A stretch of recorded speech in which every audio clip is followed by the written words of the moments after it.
Ito pa yung isang balita ng bilyonaryo tungkol diyan para makita natin kung ano yung mga kung ano yung masasabi ng mga mainstream media patungkol dito. O ito, panoorin natin yung report naman ng bilyonaryo. Sa 30 bilyong piso ang tinatawag na allocables ni na presidential son Sandro Marcos at former House Speaker Martin Romualdez. Ayon sa PCIJ, ito raw ang bagong muka ng pork barrel at ang dalawa ang alleged pork barrel kings. May sagot naman ang Malacanang dito. Ang detalye sa agenda report ni Ivy Reyes. May tiwala ang Pangulo sa anak niyang si House Majority Leader Sandro Marcos na kaya nito. Kaya naman pala sabi dito ni Sandro nung nakaraan, "My father is my mentor."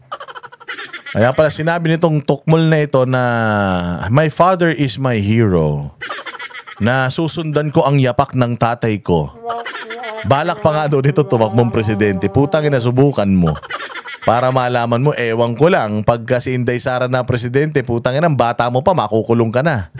Sana nga talaga pag napatunayang may kasalanan itong mga to, sana makulong ang bata pa nito kung lifetime imprisonment, no? Tangina, panay pa naman daw ang party-party nito. Ang sarap makita to na ilang taon pa lang to, 30 mahigit. O, kung mabubuhay siya ng mga 70, ang sarap makita sa loob ng kulungan to ng another 40 years, no? Sana.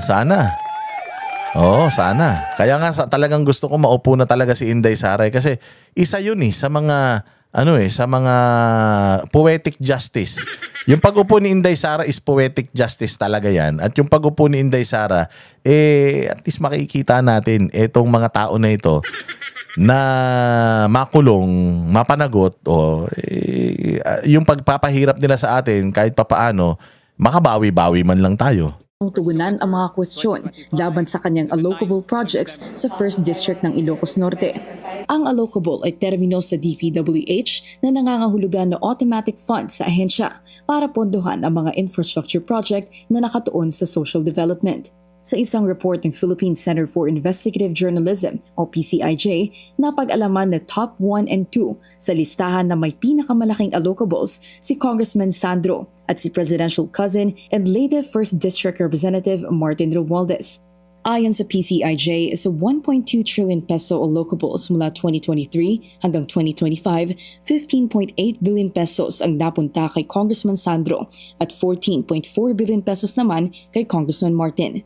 Alam naman po ng Pangulo na alam ni Congressman Sandro Marcos ang kanyang ginagawa at alam niya po kung paano ito sasagutin. Nagsimula ang pag-usbong ng allocables noong 2023 sa ilalim ni dating DPWH Secretary. Ayan, di ba pinatakas nila yan? Di ba tumakas yan? Naka-lookout bulletin order yan, meron din niyang kaso or sinasabing kakasuhan pero nakatakas ito. Tandaan ninyo si Jinggoy Estrada, nagpaalam siyang aalis siya ngayong taon na ito. Pupunta siya sa Japan, pupunta siya sa Europe. Sinasabi ng Office of the Ombudsman na wag siyang payagan. Kumbaga pinipetisyon ng Office of the Ombudsman na wag payagan kasi nga kakasuhan nila. Kakasuhan pa lang Wala pang kaso kakasuhan pa lang nila si Jinggoy. Ayaw na nilang paalisin. Samantalang ito, si Bonoan, unang-una pa lang, alam na natin nakasabwat yan siya. Paanong nakaalis yan? So, ibig sabihin, pinabayaan ng gobyerno na makaalis yan at baka nga talagang pinaalis yan katulad nung ginawa kay Zaldico. Na pinaalis talaga siya kasi nga baka siya na yung susunod na ilalaglag or kasi nga baka konti na lang magsasalita na ito. Kaya para mabawas-bawasan yung problema nila, pangakuan ito, kami bahala sa'yo, umalis ka na muna, kalma ka lang dyan. Matanda ka naman na, malaki na rin yung kinita mo. O, kalma ka na lang dyan. Parang ginawa nga nila kay Zaldico. Di ba? Oo. Pinatakas talaga nila to. Imposibleng hindi. Ay na may kapangyarihan ka para i-offload yan at i-hold yan dahil nga taga-gobyerno yan. Di naman yan normal na tao. Although resigned na yan. Pero meron ngang binbin na investigasyon, nakasama siya sa investigasyon tapos papayag ka umalis. O, kalokohan na nakaalis to ng garun-garun lang. Manuel Bonoan. sa pamamagitan ng tinatawag na BBM Parametric Formula o Baseline, Balanced, and Managed Formula. Tingnan mo, pangalan pa lang, BBM na eh. Baseline, Balanced, Managed. BBM Formula. Putsang ina, talagang formula nila to eh. Di ba? Formula ng mga Marcos talaga yan eh. Yung pangalan pa lang. Di ba mahilig sila sa ganyan yung Build Better More. Pinipilit nila ipangalan eh. Ito BBM din, yung pangalan ng allocable budget scheme. Ayop naman talaga, ibang klase talaga tong pamilya na ito. Natanging si former DPWH Undersecretary Catalina Cabral lang daw ang nakakaintindi, ipinapasok ang mga allocable sa National Expenditure Program o President's Budget. Kung bakit nanunuot mula sa District Engineer hanggang sa pinakamataas na pwesto sa DPWH ang issue sa allocable, nagmumula kasi ang BBM Parametric Formula sa mga District Engineer. Sila ang magbibigay ng listahan sa mga kongresista ng allocable projects na sasapat sa ceiling fund per district. Mamimili ngayon ang kongresista kung ano-anong proyekto ang maisasama sa pinal na listahan. Ayun na, naintindihan nyo na. Katulad ng ini-explain ko kanina, may pera, naka-allocate sa kanya, si congressman ang mamimili ng mga proyekto na ilalagay sa distrito niya. So kung may naka-allocate sa'yo na 15 billion, yung 15 billion na yon, proyekto yon para sa distrito mo. Syempre, hindi mo naman pwedeng ibulsa lahat yun, yung pera na yun. Kailangan mong ipasok siya somewhere. Kasi, nung panahon ni Janet Lim Napoles, yung senador, congressman, yung pera na budget nila, yung pork barrel nila, inilalagay nila sa NGO ni Janet Lim Napoles. Si Janet Lim Napoles yung tagahugas ng pera. Pag inilagay nila, halimbawa meron akong 1 billion, inilagay ko yung 500 million sa'yo. Nilagay ko yung 500 million sa NGO mo. Isi-certify yan ng NGO mo. Yung NGO na yon maniningil sa DBM. Yung pera na masisingil ng NGO, yung part nun, yung porsyento niya. Yung malaking part nun, ibabalik niya as pera na doon sa senador o kaya congressman. Kasi, hindi yan cash na pera na ibibigay sa'yo, hindi. Parang guarantee letter yan. Di ba, pag nanghingi kayo ng tulong sa mga politiko, hindi naman yan pera na ibinibigay sa inyo. Di ba, pambayad ng ospital. Di ba, guarantee letter lang yan. Ganun lang din. Parang I am guaranteeing this amount to this NGO, tapos yung NGO maniningil yun sa DBM.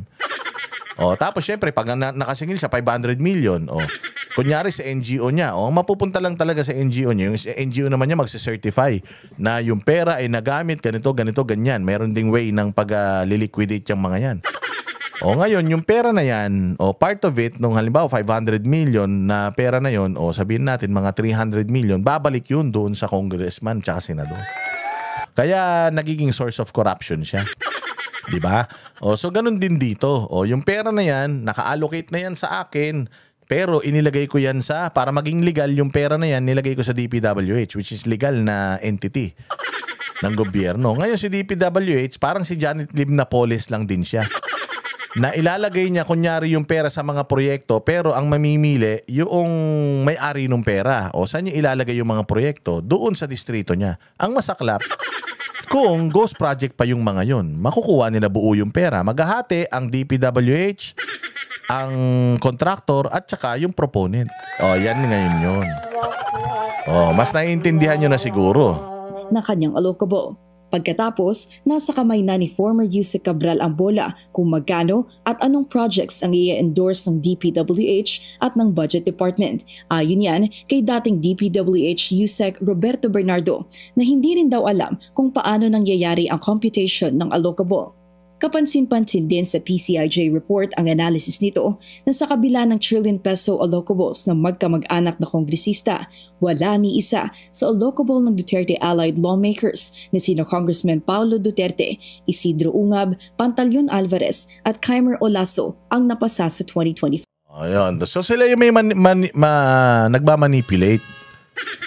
Sila yung nagmamanipulate mga bossing nung allocables. Kasi meron din namang allocables ang mga ibang congressman. Kasi hindi naman talaga masama yung allocables so long as napunta talaga siya sa proyekto. Tsaka tamang-tama lang yung allocables mo. Pero kung ikaw ay nakakuha ng pinakamalaking allocable amount, sa maliit lang na distrito mo, yun yung irregular doon. Kung halimbawa ako, ang distrito ko, Metro Manila, dapat malaki ang allocable ko kasi bukod sa mas malaki ang pinapasok namin pera sa pamahalaan, mas highly dense yung mga tao rito, mas maraming taong nakatira dito at mas maraming taong nangangailangan ng proyekto dito. 'Di ba? So ganun 'yun. So ngayon, ang mga Duterte meron din silang allocable. Pero siguro hindi ganun kalaki kasi yung distrito nila depende lang sa pangangailangan talaga ng distrito nila.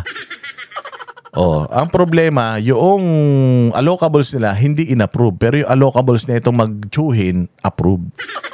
Di ba? Dito mo makikita na talagang they manipulated and they are monopolizing yung mga proyekto dyan sa DPWH. Tapos sasabihin ninyo, walang kasalanan si BBM.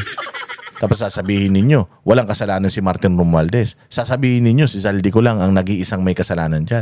Ito, lumalabas sa listahan ng mga allocables, walang allocable si Zaldico.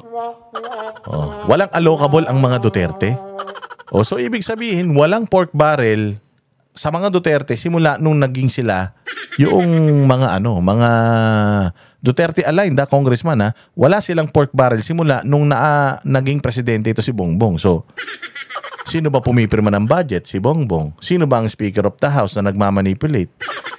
Sino ba ang majority floor leader? Anak ng presidente. Kaya nga, ang lakas-lakas ni Sandro kahit hindi siya yung appropriations chairman, kahit hindi siya yung Speaker of the House dahil tatay niya, yung pinakamalakas dahil tatay niya yung pipirma, takot sa kanya yung tsuhin niya, takot sa kanya si Zaldico. Pinatanggal nga niya si Zaldico. Now, bakit hindi ito ginawa ni Pulong Duterte nung congressman siya, nung presidente si Pangulong Duterte? Kasi nga, serbisyo lang ang mga Duterte, trabaho lang sila.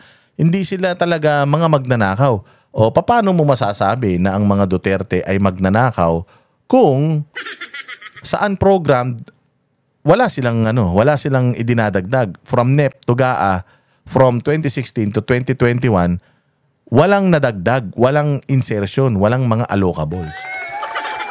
Di ba? Yan yung sinasabi natin. Kaya kahit na ano pang sabihin ninyo, kahit na ano pa yung mga bagong mga issues na pinapalabas nyo kay Inday Sara dyan sa COA, na mga bagong irregularities daw, i-discuss natin yan sa susunod, hindi nyo na maluloko taong bayan. Maraming salamat mga banateros. Magkita-kita po tayo ulit sa susunod na vlog.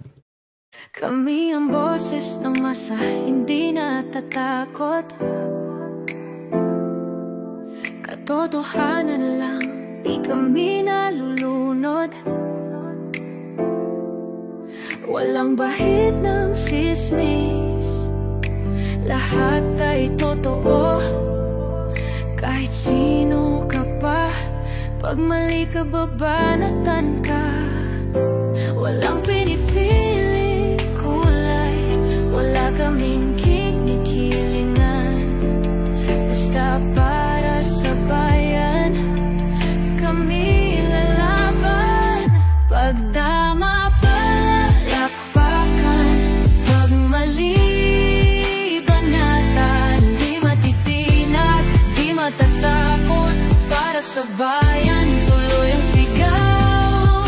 Sa harap ng kamera, walang halong takot. Mga baluktot, lahat kayo'y tutumba. Ang hustisya at totoo, yun lang ang mahalaga. Kahit sinong harang, di kami matitinag. Walang pinipiling kulay, wala kaming kinikilingan. Basta para sa bayan, kami lalaban. Pag tama palakpakan, pag mali banatan. Di matitinag, di matatakot para sa bayan, tuloy ang sigaw. Kung nasa tama ka, ikaw ay aming kasama. Pero pag mali ka, handa ka na bang mabasag? Banateros kami, walang inuunan, dahil bayan muna bago ang sarili.